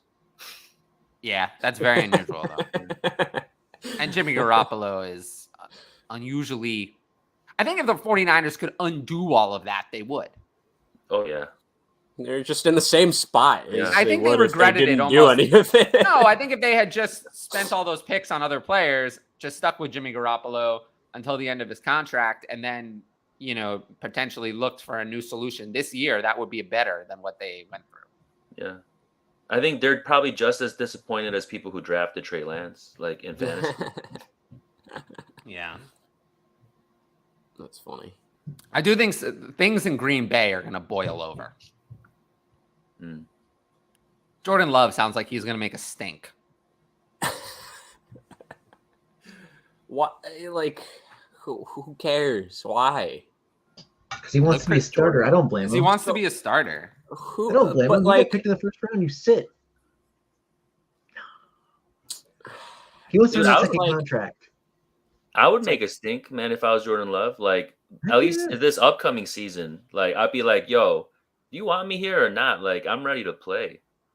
You picked me in the first round when you could have had T. Higgins or Michael Pittman or anyone like T. that. Higgins, who knows when he's going to play? I mean, come on. He would have helped a lot during that NFC Championship game when he probably I do think that Jordan Love could be moved during. The problem is if Aaron Rodgers wants to come back, he has the Packers over a barrel. There's nothing they can do. They're stuck with him if he wants to come back. So he's going to the Jets. It's fine. I think Jordan Love is more likely to be going to the Jets than Aaron Rodgers. Yeah, that'd actually be kind of sick if he pans out. I don't think Aaron Rodgers is. I've basically with Aaron Rodgers at this point, I don't think Aaron Rodgers is going anywhere. I think Aaron Rodgers is either returning or retiring. Yeah, that Jeopardy spot's filled up still. So I think he's either returning or retiring. And I would lean that he's returning if I had to choose. Yeah, I think so. And if you, because the problem is, if he returns, I do think you have to move. You can't keep a 4th year of Jordan Love just sitting there. You might as well take. Because what are you going to do? Commit to a 5th-year option on a quarterback you've never seen? Did they ever shop him? Weren't there some We reports don't that know they if were they like shopped him or not. shopping him or something? Yeah. I do think, there are teams who could be interested, but where's he going to go and be a starter? That's the other thing. Yeah. I mean, it's the same conversation we just had about the rookies coming. Kind of the same conversation, yeah. But he should be more developed than the rookies coming in, right? I mean, if they've been willing to work with him. He's a year younger than Stetson Bennett. Those kind of you mean stats are that always guy that funny. doesn't tip at restaurants? Yeah. But I don't know. I mean, Denver's always in the market for a quarterback. Oh man, Russ. That's rough. I hope they don't shut him down for the rest of the season. I actually need him in a couple leagues. Why wouldn't they shut him down? I don't know, because Russ wants to play. He's got Wolverine's blood. Come on. Who cares? Let's ride, bro. He'll just plug himself into the outlet. The Danger Witch, all the way to Subway. Oh my gosh, that commercial is just too much, man. It's still better than the Arby's chicken sandwich one. No, in all seriousness, teams that could be interested in Jordan Love are the teams that are low in the draft order but need a quarterback. So the Giants, the Commanders, Tampa Bay if Brady leaves, the Jets, potentially even Seattle. Those teams. I would put the Commanders very high on that list. That sounds like something they would do. I feel like it's something the Panthers would kind of do too, though. The Panthers are, they're at 9. Maybe they could, work their way into a quarterback. Yeah. All right. We got a little bit of a looking ahead. Nursing with John asks, which tight end outside of the top 10 do you like for stability in weeks 16 and 17? I've got the bye, Waller on IR, half PPR. Let's look Not ahead really to on 16 weeks, and 17. Who's out of the top 10 right now? Feels like everyone in the top 10 is like the only one. Well, I answered this question in a very short form. There are no tight ends outside of the top 10 that have stability because there aren't any tight ends in the top 5 outside of Travis Kelce that have stability. That's very, very true. Like maybe you're in the 20% of ESPN leagues that Dallas Goedert's available. Maybe like that's like That's not a bad name. Maybe Njoku. Bullshit still has 40% of leagues out there. Why not? Yeah, Njoku, Okonkwo. Yeah. Okonkwo is hard to trust, though. Yeah, for sure. But, outside of the top 10, he offers no stability. That's what the question was. He doesn't offer stability, really. Yeah, so the answer is there is no stability outside of Travis Kelce. So. Yeah, that's true.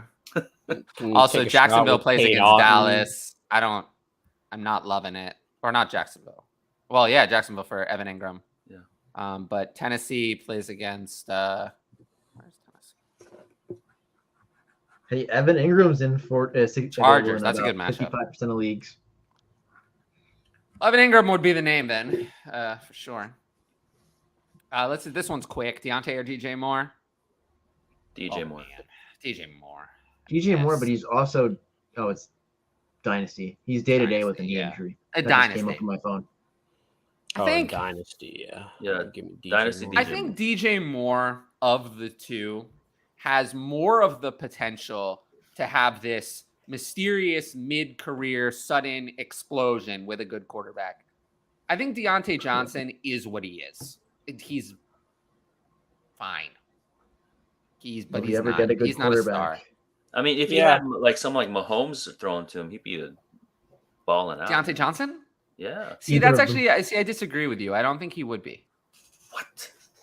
I think DJ Moore fits that description perfectly. Oh, DJ Moore is definitely way more talented than Deontay. Right, but that's what I'm saying. I think DJ Moore could be a wide receiver 1 without obscene volume in the right spot.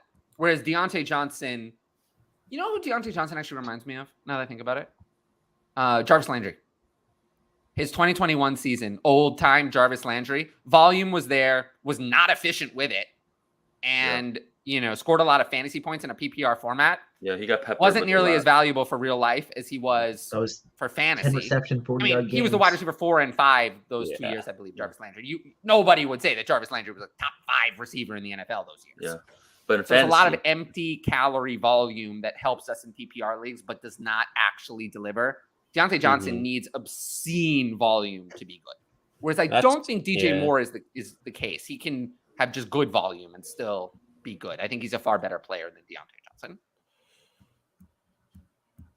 Or let me put it this way. I think in offense with DJ Moore as your top receiving weapon could be a good offense. Whereas an offense with Deontay Johnson as your top receiving weapon is a failure.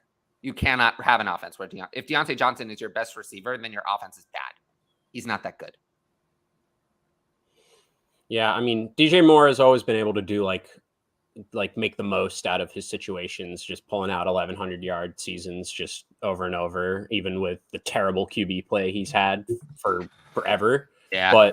And Deontay basically needed this week he had a big 100 and 200 targets to be able to put up, something serviceable from a fantasy perspective. So, I mean, I don't think the question's there of like the talent and stuff, and hopefully the situations maybe turn around for either of them, more so for DJ Moore, I hope. I'm not that high on DJ Moore either. I think he's just like, people are getting a little bored of him.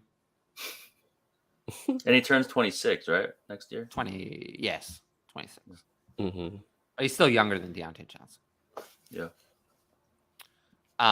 DJ Moore, yeah, he's there. Yeah. I'd rather have him over Deebo Samuel. I did trade for, I think, DJ Moore and Evan Ingram in a tight end premium league, like 1 full point premium for a first. And it's a very deep league. So, I mean, it worked out for me with this past week in the playoffs. But I still believe in DJ Moore. So I'm with you. Like, he's even just on talent, I'd rather have Moore over Johnson. But I do like Deontay. I don't put him down as much as Tyler probably. But I don't really put many players down. In Dynasty, I have Deontay at wide receiver 29. Yeah, so he's still in that realm. Right. Fading. How fast is he fading? Fast. Do you prefer a trade deadline in Dynasty leagues? You answered this last week, I remember. I'll say yes, but up to the start of playoffs. So basically, if you have playoffs week 15, I'd want a deadline if you have one to be on week 14. I just don't like the idea of someone getting to like the semifinals and then just making like really, really ridiculous trades to get, you know what I mean, like 1 or 2 pieces and then win it all. I feel like it kind of cheapens it a little bit, just the art of trading even. So that's just me personally. I'm like, I understand, yeah. but I am in leagues with both though. It's like, because I feel like if you do, like you do make it to the playoffs and you want to just sell your next 3 years of first to sell out and win this year, it's like, why not? Like, you want to just completely screw your picks for the next few years? It's like, but that's what I'm saying though. So what I would say is if you have a league without a trade deadline, I would say make sure that people are buying in for all of the future picks that they're trading away. Because it's just recipe for I'm trading everything away. I'm going to win this season and then I'm out next season. So, depending on the league that you're in, just make sure that they have those kind of safeguards in place. Otherwise, someone's going to get screwed over. Mm-hmm. Like, no one's going to want that team the next year if they're just selling out. It's always easier to fill orphans than you think, though. Yeah. Yeah, I've filled so many teams. You need to stop. You need to stop going to stop filling. Well, no. I'm not filling. It's like I have a few leagues that I commish just for fun, and like I thought it'd be harder to find some of these bad teams, like not even a project. It's like I'm like, I don't know who's going to take this team. And it's like you have no 23, 24 picks. You have no QBs, and it is 2 QB league. That reminds me of like the Moneyball thing. His only defect is he can't play in the snow. I know. All right, guys, I'm gonna have to head off, but always a joy to be on with you guys and talk football. Thanks for having me on again, Tyler. Yeah, no Hope you problem. guys are doing Follow well this man. in your playoff leagues or in the playoffs. Hopefully, you're in playoffs for all your leagues. I think there's like one that I'm not in for my leagues, but It's a good record. I'll see you guys later. You can follow me at JB Cho Knows. Follow I'm him. answering questions, helping Tyler answer questions on his threads too, and Yeah. always asking people or telling people that they can be free to follow me on Twitter. So I'll see you guys later, and good luck this week. See you Have a guys. good one. Now I feel lonely down here. I got so much space. I know. All All right. How about one? Oh, this one never works. I got you. Hold on. Oh. All right. In the meantime, Lee says, I own Fournette and White, assuming how a did you shot, do that? obviously. Settings. I'll tell you after the show. Play both, one or none. I mean, If you're gonna the play answer one, it's depends White. on- yeah, if you're gonna play one, I think it's White, and the factor on playing both just depends on who would you start Fournette over, and if it's someone like a lowly option that you probably don't have much confidence in, someone you maybe picked up the last few weeks that has kind of had their role in their backfield or whatever, I'm probably just gonna stick it out with Fournette and White. Like we were saying, they're both a lock for basically five targets, catches most weeks, and like Josh was saying, Brady does not want to get touched. He does not want to get hit, and so if that means checking it down 15 times to running backs every game, that's what's going to happen. So, Can you imagine if the Carolina Panthers win the division?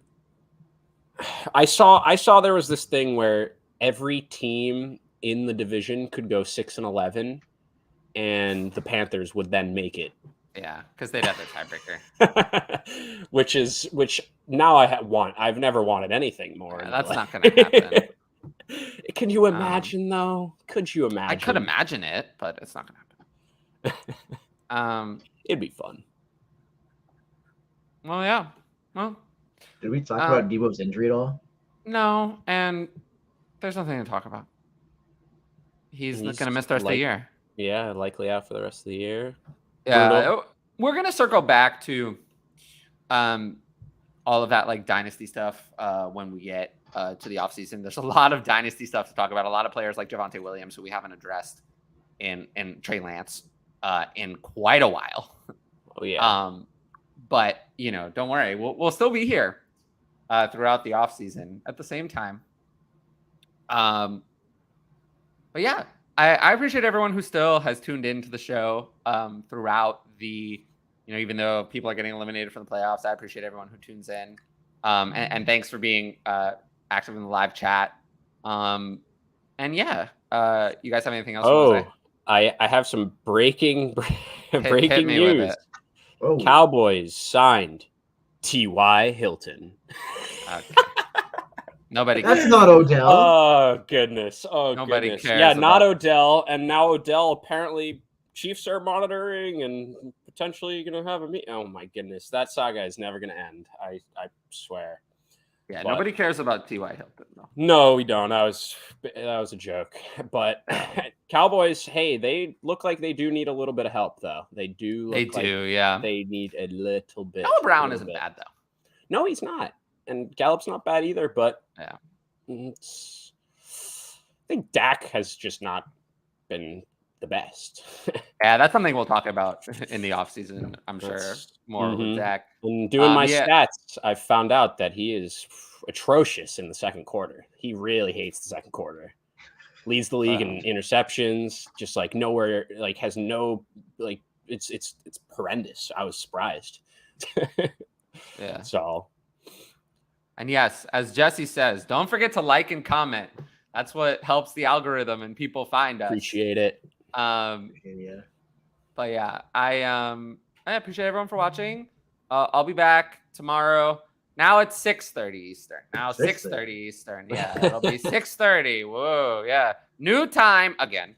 Hopefully this is the last change in time. But we'll see. For Ask DLF tomorrow, it'll be simulcast in here and on the DLF channel. But until then, Nice. I hope you guys all win on Monday night. Get all the points you need. Hey, I'll be wishing I need you luck. guys to pray for Ramondre. Ramondre. I mean, that would be nice. I don't think I need it in Scott Fishbowl to advance, but it would be nice. I would love that. But yeah, I appreciate you all, and I'll see you all later. Peace.